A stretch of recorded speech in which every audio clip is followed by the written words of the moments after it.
कुछ और नई वेब सीरीज ढूंढ कर लाया हूँ आपके लिए, जो आपको नेटफ्लिक्स पर हिंदी में देखने को मिल जाएगी। तो नंबर 1 और नंबर 3 मेरी फेवरेट है, तो वीडियो पूरा देखना वरना कोई अच्छी सीरीज तुम मिस कर जाओगे। तो नंबर 5 पे है किलर पैराडॉक्स। यह सीरीज क्राइम थ्रिलर पे बेस्ड है और इस सीरीज में कहानी दिखाई गई है एक लड़के की, जिसके अंदर कुछ ऐसी एबिलिटीज होती है कि वह अगर किसी आदमी या औरत को मार दे तो इस लड़के को सबूत मिटाने की भी जरूरत नहीं पड़ती, सारे सबूत अपने आप मिट जाते हैं। और जिसे भी इस लौंडे के हाथों मौत नसीब होती है उनका कैरेक्टर भी साफ नहीं होता, वे लोग भी कोई ना कोई क्राइम कर चुके होते हैं, जिस वजह से वहाँ की पब्लिक इस लौंडे को हीरो बना देती है, मगर पुलिस वाले नहीं। उन्हें इस लौंडे की तलाश है, तो क्या ये लौंडा पकड़ा जाएगा, ये सब जानने के लिए तुम्हें इस सीरीज को देखना होगा। तो भाई मैंने इस सीरीज को जितना कमाल का समझा था उतना बढ़िया नहीं लगा मुझे। ये सीरीज स्लो पेस खींचा हुआ और बोरिंग लग रहा था, और जो लड़का लीड एक्टर था इस सीरीज का वो भी नक्को इम्प्रेसिव, भाई मुझे पसंद नहीं आया। और इस सीरीज का ओपन एंडिंग किया गया तो सेकंड सीजन भी आ सकता है। तो नंबर 4 पे है the Indrani Mukherjee story of सीना बोरा मर्डर केस। यह एक डॉक्यूमेंट्री सीरीज है। तो इस सीरीज में कहानी दिखाई गई है सीना बोरा की, वह लड़की कौन थी, उसे किसने पाला, उसके माँ बाप कौन थे और उसे किसने मारा। हाँ, उसे किसने मारा और क्यों मारा ये कंफर्म नहीं है, बस लोगों की बनाई थ्योरी है। और सीना बोरा मर्डर केस से कौन कौन लोग जुड़े थे उन लोगों की अपनी अपनी थ्योरी दिखाई गई है। अगर आप लोगों को डॉक्यूमेंट्री सीरीज देखना पसंद है तभी इस सीरीज को देखना, क्योंकि इस सीरीज ने मेरा दिमाग घुमा कर रख दिया। हर किसी ने अपने हिसाब से कहानी सुनाई है इस सीरीज में, पर कातिल कौन है ये किसी ने कंफर्म नहीं किया। आपको क्या लगता है कातिल कौन होगा, कमेंट करें। नंबर 3 पे है फ्यूरीज। यह सीरीज एक्शन और क्राइम पे बेस्ड है। इस सीरीज में कहानी दिखाई गई है लीना नाम की लड़की की, जिसे लेना है बदला अपने बाप की मौत का, और लीना की यही बदले की चाहत उसे ले आती है अंडरवर्ल्ड की दुनिया में। अब लीना के बाप का कातिल कौन है और अंडरवर्ल्ड की दुनिया में कौन इसका दोस्त बनेगा और कौन दुश्मन, इन सवालों के जवाब तुम्हें इस सीरीज को देखकर मिलेंगे। तो ये सीरीज फास्ट पेस है, जिस वजह से बोरियत फील नहीं होती। बैकग्राउंड म्यूजिक तगड़ा है और एक्शन भी मस्त लगा मुझे। तो नंबर 2 पे है हाउस ऑफ निंजास। यह सीरीज एक्शन क्राइम थ्रिलर पे बेस है। इस सीरीज में कहानी दिखाई गई है एक निंजा फैमिली की, जो एक सीक्रेट संगठन के लिए काम करते हैं, और इसी काम के सिलसिले में ये फैमिली किसी को बचाने निकलते हैं, पर वहाँ इनके बेटे की मौत हो जाती है, जिस वजह से ये फैमिली उस काम को छोड़ देती है। पर एक दिन एक होटल में कई लोगों की रहस्यमयी तरीके से मौत हो जाती है। तो वो संगठन फिर से इस फैमिली को यह पता लगाने के लिए फोर्स करते हैं कि आखिर उन लोगों की मौत हुई कैसे। अब क्या यह फैमिली फिर से अपने निंजा रूप में वापस आएगी और इस फैमिली को किनका सामना करना पड़ सकता है, यह सब जानने के लिए तुम्हें इस सीरीज को देखना होगा। भाई लोग, इस सीरीज में काफी सारे ओपी मोमेंट थे जिन्हें देखकर काफी ज्यादा मजा आया। स्टोरी भी अच्छी थी, बस बैकग्राउंड म्यूजिक ठीक नहीं था, और 2-3 जगह पे किसिंग सीन थे, तो तुम अपने हिसाब से देख लेना। तो नंबर 1 पे है अवतार द लास्ट एयरबेंडर। यह सीरीज एक्शन एडवेंचर कॉमेडी पे बेस है। इस सीरीज में कहानी दिखाई गई है अवतार की, जो पंच तत्वों को कंट्रोल कर सकता है। अवतार अभी बच्चा है और उसने अभी सिर्फ हवा को कंट्रोल करना सीखा है, और उधर फायर नेशन को पूरी दुनिया पे अपना हुक्म चलाना है।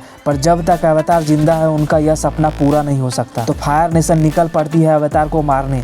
अब क्या फायर नेशन अवतार को मार पाएगी, और अवतार खुद को बचाने के लिए कहाँ जाएगा, क्या कुछ करेगा, और उसे पंच तत्वों को कंट्रोल करना भी तो सीखना है।